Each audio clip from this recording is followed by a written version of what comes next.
Hola chicos, buenas tardes. Buenas tardes, doctor. ¿Qué tal? Vamos a empezar entonces. Mientras se van sumando sus compañeros. Bueno, el día viernes es el examen. Vamos a tratar de llegar hasta donde podamos con esto de los grandes síntomas en semiología. ¿Ya? Un ratito. Muy bien, se escucha claro, ¿no? Hola, ¿se escucha? ¿Me escuchan, chicos? Sí, doctor. Sí, doctor, se escucha.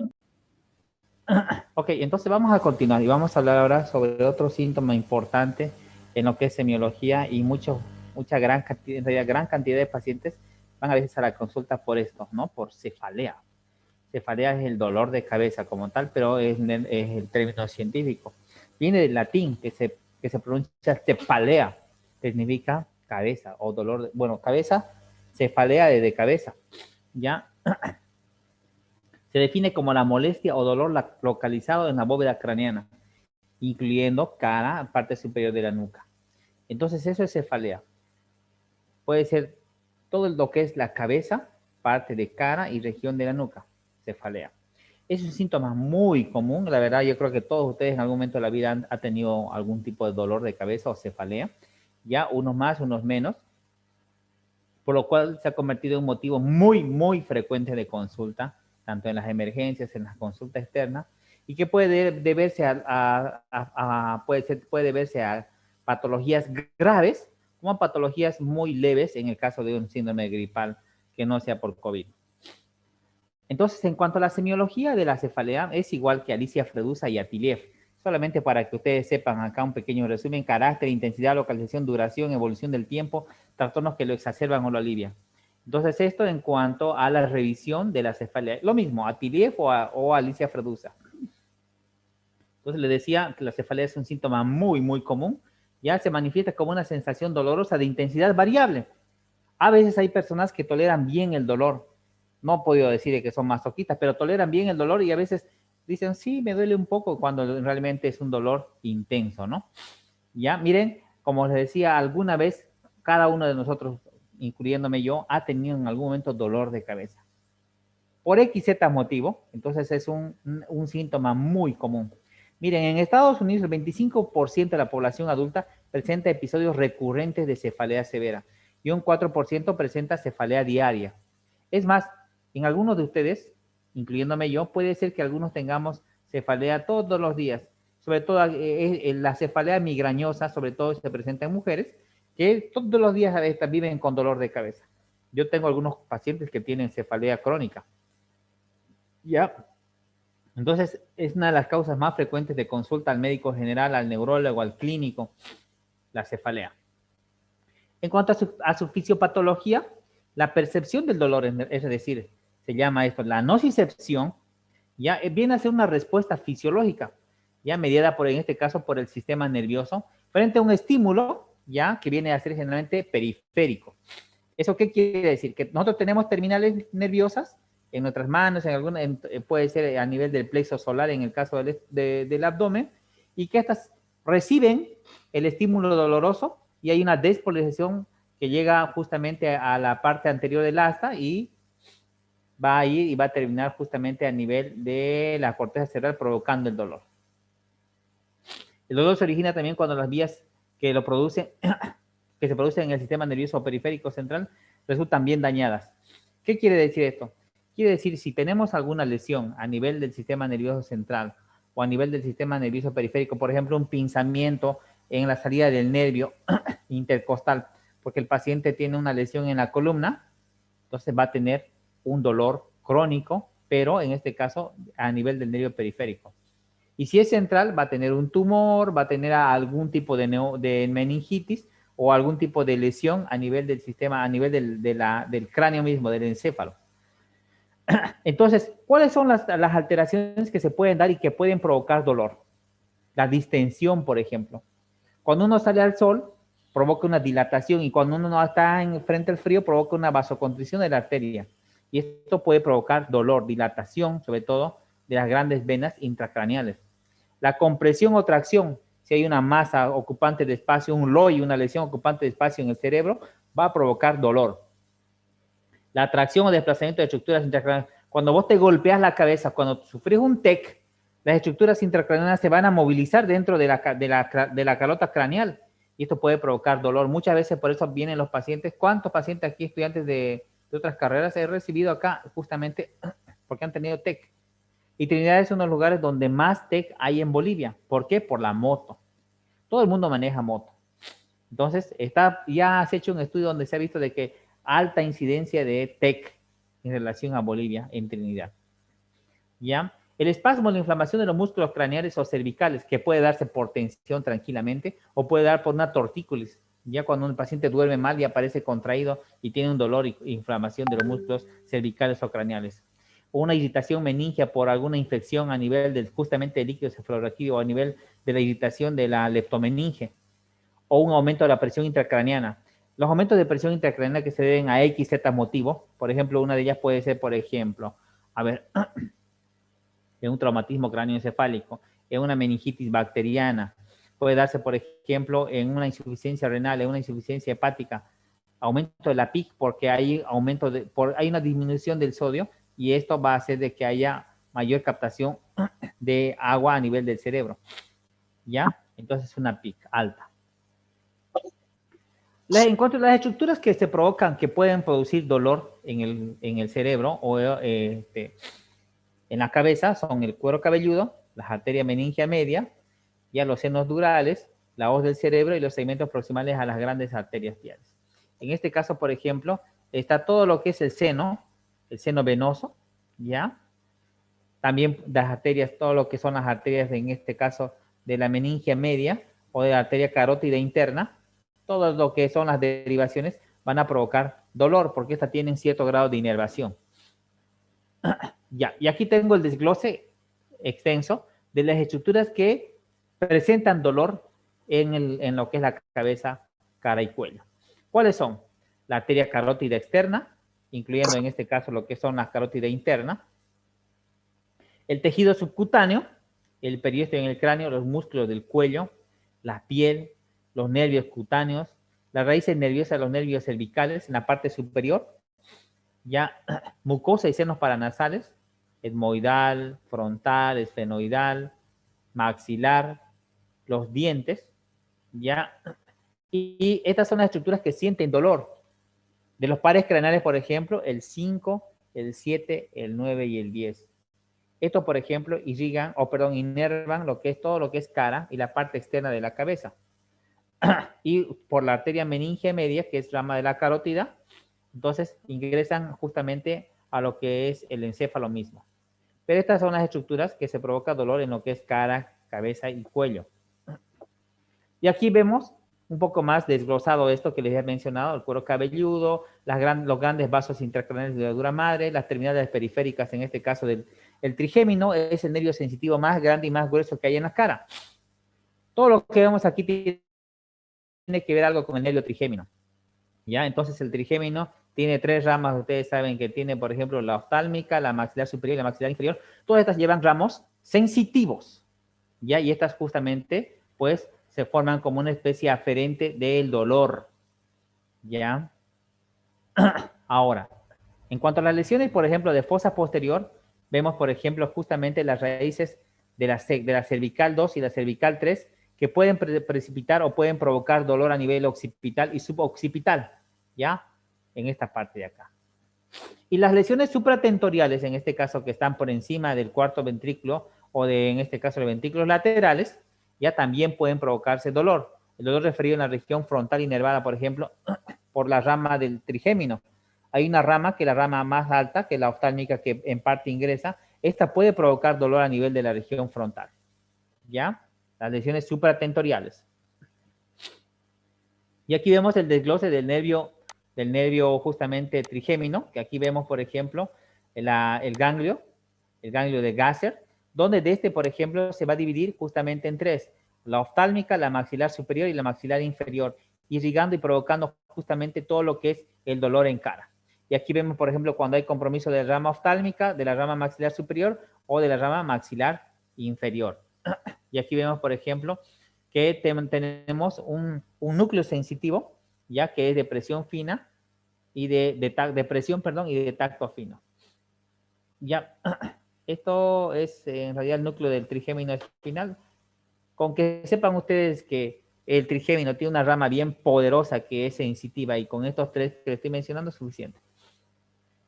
En cuanto a la historia clínica familiar, hay factores que son genéticos, factores ambientales y factores en este caso, del individuo mismo.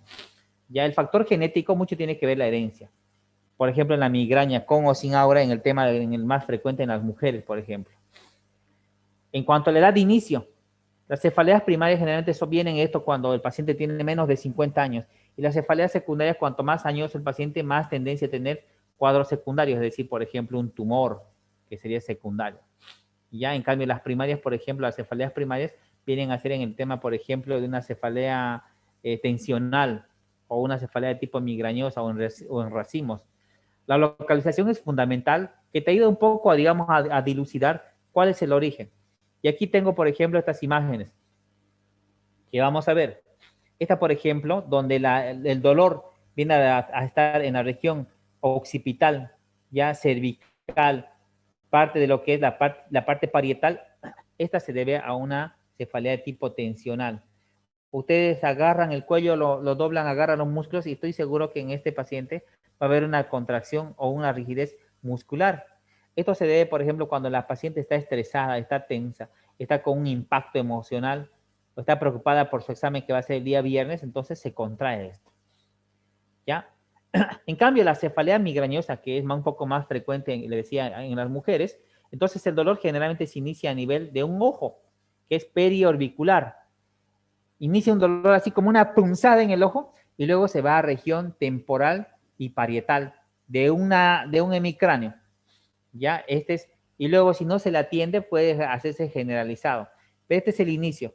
Y este te dice y te orienta a que el paciente tiene una cefalea de tipo migrañosa. Y el paciente que tiene la cefalea en acúmulos o en racimos, esta es la cefalea, por ejemplo, en racimos, que es un poquito menos frecuente que la migraña y la tensión. De estos tres, por ejemplo, que son primarios, el más frecuente es por tensión muscular, que me imagino que todo el mundo aquí en ustedes ha tenido cefalea de tipo tensional. La migraña es un poco menos frecuente, que se da tanto en hombres y en mujeres, un poquito más en mujeres, y esta cefalea en acúmulos o en racimos, que también es relativamente frecuente, pero vienen en forma de episodios, ya en un solo lado de la cabeza. Puede ser en este lado o en este otro lado, y es un dolor así como si te estuvieran clavando. ¡Puc! Desaparece. ¡Puc! Te desaparece como si estuviera dando, y son episódicos. Puede haber o no puede haber un poco de hinchazón de cara. Se llama cefalea en acúmulo o en racimos. Cuando la cefalea es por aumento de la presión, el dolor más viene a nivel de la corona y el paciente dice, sí, a veces más me duele aquí, doctor, en la corona, o a veces me dice toda la cabeza. Ya este es el dolor de la presión elevada.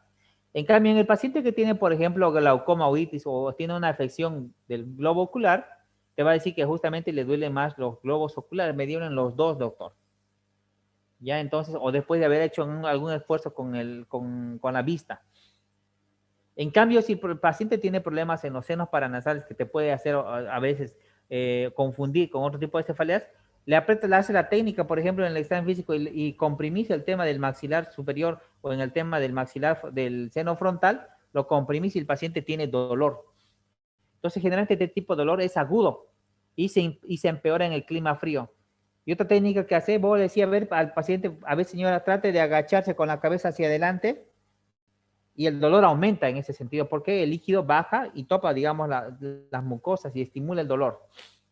Ya, entonces, en el tema de la cefalea de los senos paranasales, en una sinusitis. En cambio, el dolor del tumor cerebral es justamente como ven aquí en la imagen. A veces me duele aquí, doctor, o a veces más allá es migratorio. Y generalmente el paciente tiene un dolor leve e intermitente y a veces continuo. ¿Ya? Pero en estos puntos, ¿no?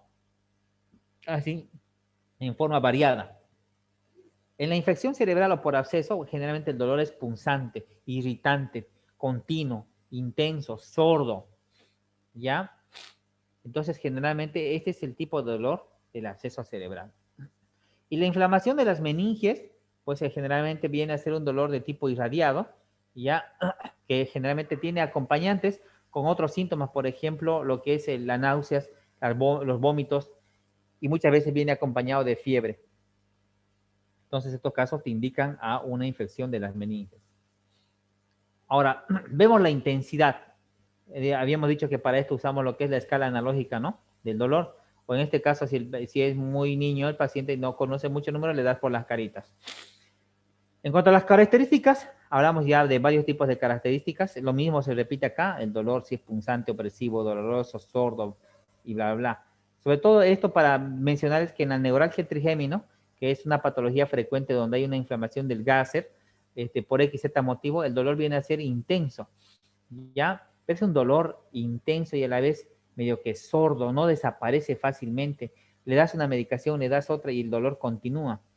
En este tipo de pacientes que tienen neuralgia trigémino, generalmente, y hay pacientes que tienen este tipo de patología porque si le hicieron un tratamiento de conductos malo por ahí en los dientes, o viene, por ejemplo, por una estimulación de la terminal de la apical nerviosa, entonces el dolor viene a ser intenso. En cuanto a la frecuencia y duración, referir si, por ejemplo, si el dolor es intenso, continuo, entonces hay que iniciar rápidamente un tratamiento. Este dolor puede ser episódico o crónico. Si es episódico, menos de 15 días, si es crónico, más de 15 días en los últimos 3 meses. ¿Ya? Las cefaleas breves, por ejemplo, como le decía, en la cefalea de acúmulos o racimos, puede durar así, ¿no? 30 a 60 minutos y luego pasa y luego vuelve otra vez, que puede acompañarse de algunos síntomas como, por ejemplo, lagrimeo o congestión. ¿Ya? Ok. Si el dolor a veces persiste en más tiempo, a veces se acompaña o a veces te da indicios de que el paciente tiene una cefalea tensionada. Algo que me olvidaba mencionar aquí, por ejemplo, es en el tema de la cefalea migrañosa, aparte del dolor que les había mencionado, del tipo de dolor, este tipo de pacientes tiene un aura. Por eso de ahí se clasifica con aura o sin aura. El aura es, por ejemplo, antes de que tenga el dolor de cabeza, uno ve estrellitas, o uno tiene un poco de sueño, o síntomas así que son predecesores de la cefalea. Algunos factores desencadenantes de la cefalea, por ejemplo, el ayuno, el sol, le decía, ya algunos alimentos, factores emocionales. En cuanto al horario, ver en qué momento se presenta más fuerte, si es en la madrugada al despertarse, en la mañana o en la tarde o en la noche. Ya generalmente las cefaleas primarias mejoran con el sueño, no se duerme y le pasa el dolor. En cambio, las cefaleas secundarias no es así. Permítame un momento. Sí, hola. Buenas tardes, doctor. Me pasaron su número, el doctor Aguirre. No sé si usted me puede atender hoy día. Sí, señora, en mi consultorio a las 4:30, por favor. ¿Dónde es? A lo diagonal de las oficinas de MAU. A lo diagonal de Sí, oficina de estoy Mau. pasando a clase, señora. Ya, véngase a esa hora. ¿Listo? Hasta luego. Gracias. Hasta luego. Entonces, los síntomas acompañantes, ya todos lo sabemos, esto ya lo hemos visto en Alicia Fredusa. Y en cuanto al historial de tratamiento es fundamental. Muchos pacientes que tienen cefalea no es la primera vez que tienen cefalea.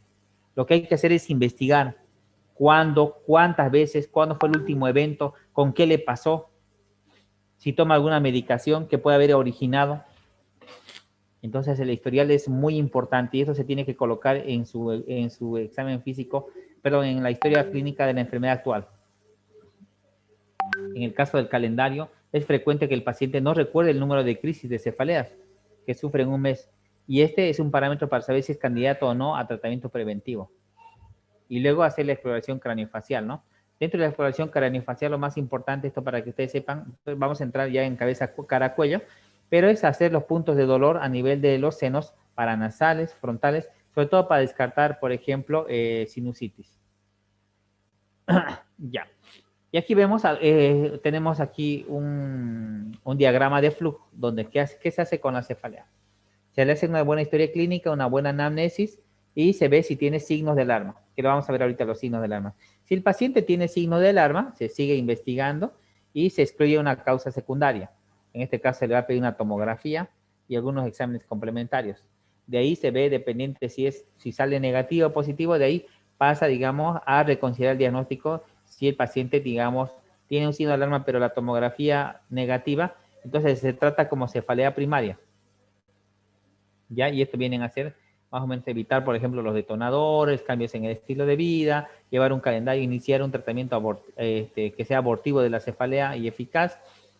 Y bueno, en cuanto a la semiología de la cefalea, les decía, esto ya lo hemos visto, historia familiar, edad de inicio, localización, intensidad, bueno, creo que es lo mismo. Y aquí vemos los signos de alarma. Uno de los signos de alarma más importante es este. Si es la primera cefalea de un paciente mayor a 50 años, si es su primera vez que está provocando una cefalea y generalmente la cefalea es intensa. Las cefaleas primarias aparecen en edad productiva entre los 20 a 40 años. La etiología también tiene una dependencia etaria. Por ejemplo, si el dolor de cabeza te viene cuando estás con 20, 18 años como ustedes, por ejemplo, yo voy a pensar automáticamente que es una cefalea primaria. Pero antes de llegar y tener, sí, es una cefalea primaria, voy a hacer la revisión para ver si no tienen focalidad o tienen compromiso, por ejemplo, de un par craneal. O tienen compromiso, por ejemplo, como por decirle, si tiene algún signo como rigidez de nuca, que me oriente a otra patología. Si no hay nada de eso, yo voy a pensar que es una cefalea primaria. En cambio, en un paciente, por ejemplo, ya mayor, que esté viniéndote con dolor, vos inmediatamente, aparte de hacerle la revisión física, independientemente de que esté normal todo, pues tienes que pensar de que haya algún cuadro, en este caso, por ejemplo, un tumor. Y vos le pedís automáticamente una tomografía para descarte. ¿Ya? Entonces, cefalea primaria en un paciente mayor de 50 años. Signo de alarma. ¿Ya? Ahora, otro signo de alarma. Cambio importante en el patrón de la cefalea. Si este muchacho de joven que viene, doctor, me duele la cabeza, doctor, me duele la cabeza 2, 3 semanas, y la cuarta semana, doctor, me ha dolido intensamente la cabeza, pero antes tenía dolor. Entonces cambia la frecuencia y la intensidad. Entonces te está permitiendo sospechar de que está pasando algo ha pasado. Le pediré una tomografía. Puede ser que tenga hasta un sangrado. Tal vez él tiene una malformación arteriovenosa y ¡pum! Explotó y tengamos que ver sangrado en la tomografía. ¿Ya?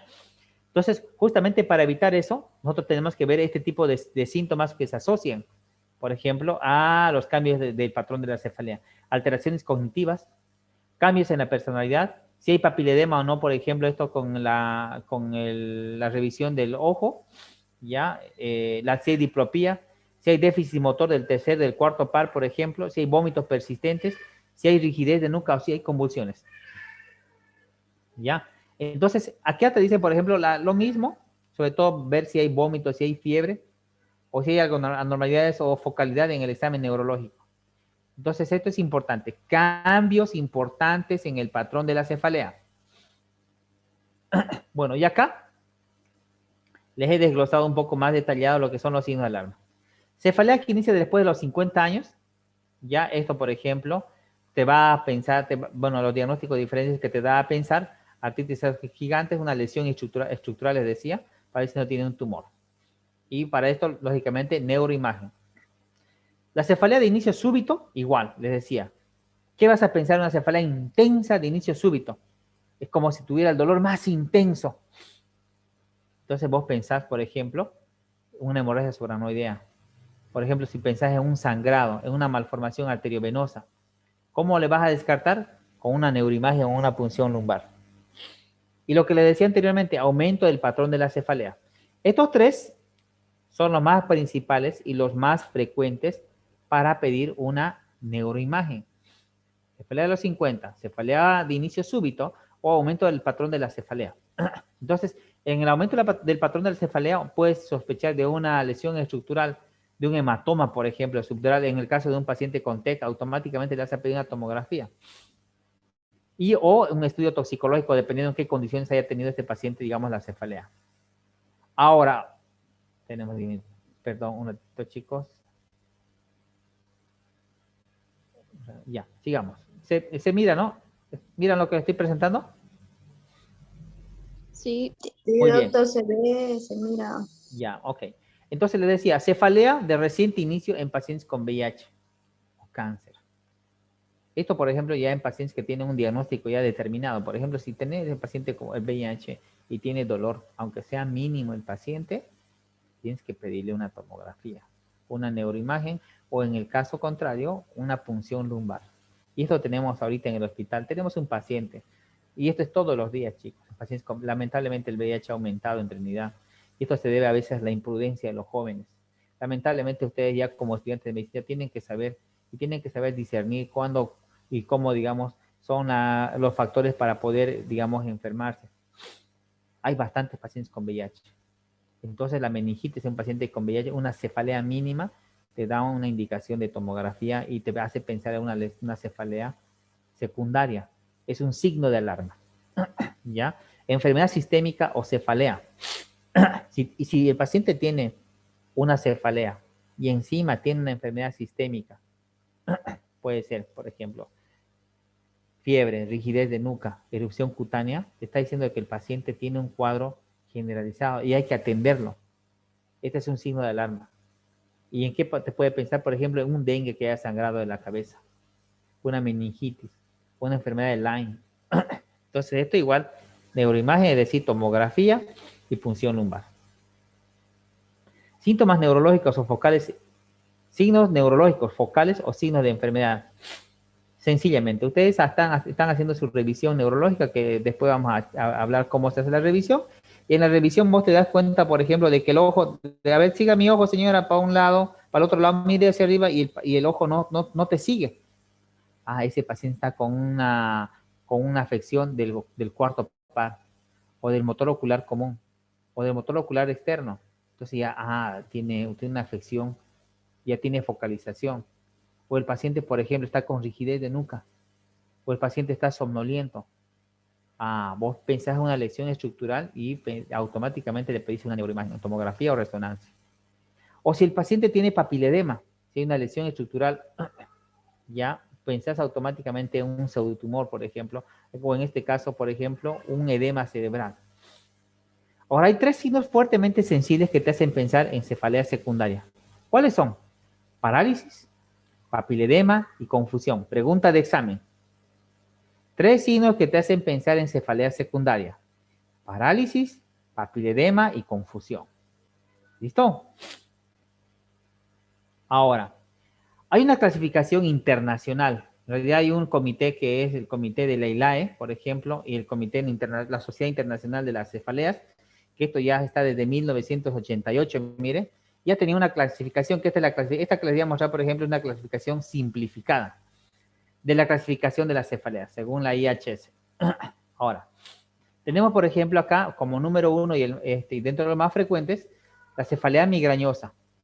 Dentro de esta vamos a ver que hay con aura, sin aura. Le decía, por ejemplo, el síntoma que te precede la cefalea. Ahora, hay otro tipo de migrañas, por ejemplo, migraña oftalmopléjica, que hay con compromiso del nervio oftálmico, perdón, en este caso del motor ocular común, perdón.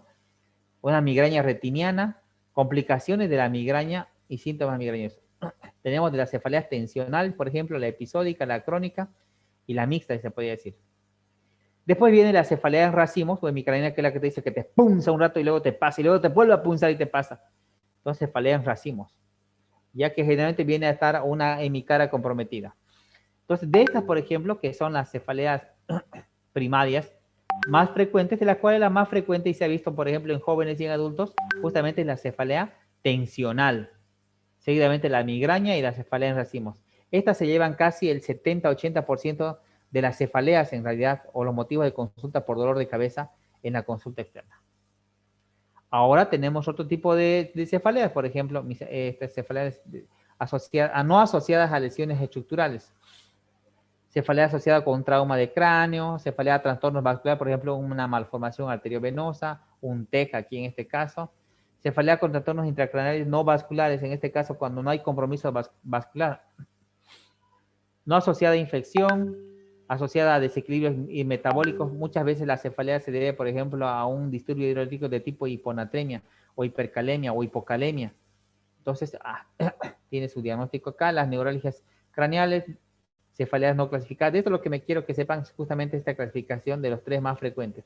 De esto de acá, sí, para que se acuerden un poco, pero es una lista más larga. En realidad aquí solamente está un poco numerada, hay cefaleas más largas. Esto se podría decir que son secundarias. Y en cuanto a las pruebas de complementarias, lo primero que tenés que hacer en un paciente es ver y hacer una analítica primaria. En el caso de una cefalea, por ejemplo, de un paciente sedentario, por ejemplo, yo voy a pensar en ese paciente de una cefalea tipo metabólica.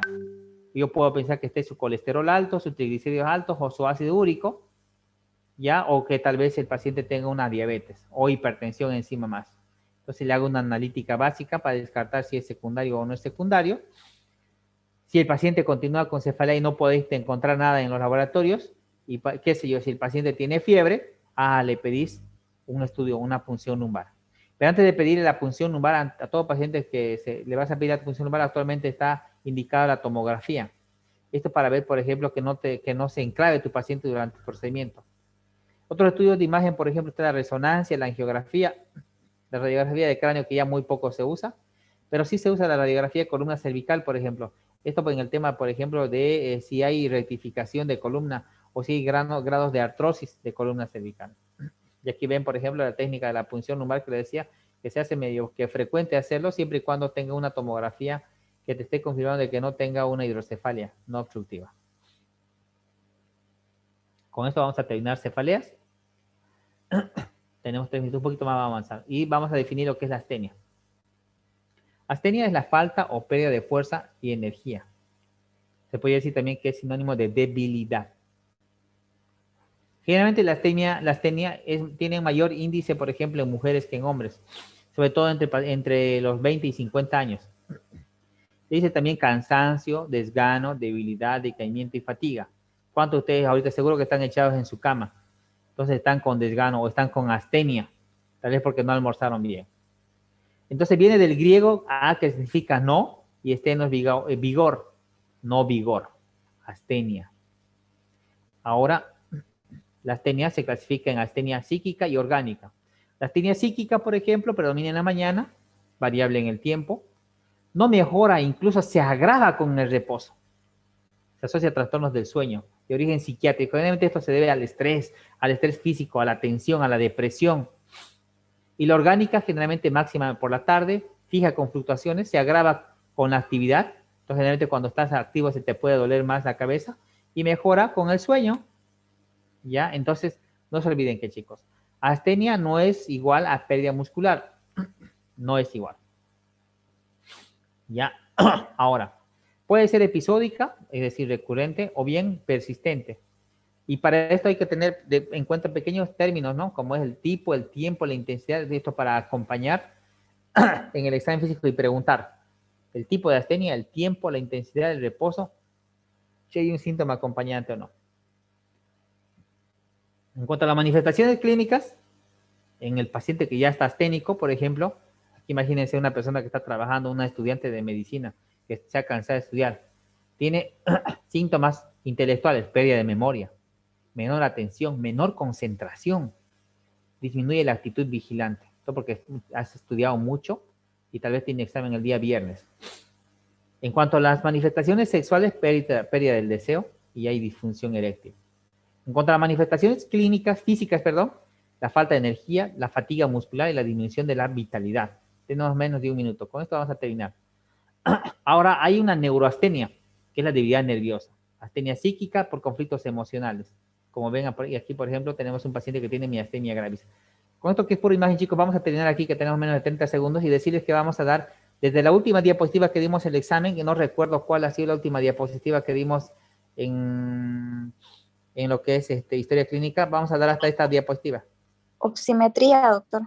¿Hasta oximetría?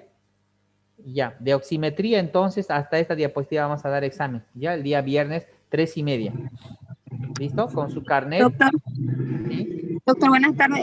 ¿Será que no puede enviar a las diapositivas, por favor? Lo tienen de todas maneras, pero se lo voy a enviar hoy en la tarde entonces. ¿Listo? Este es de acá, de grandes síntomas en semiología. ¿Listo? Un placer, chicos. Nos vemos a las 3:30 del día.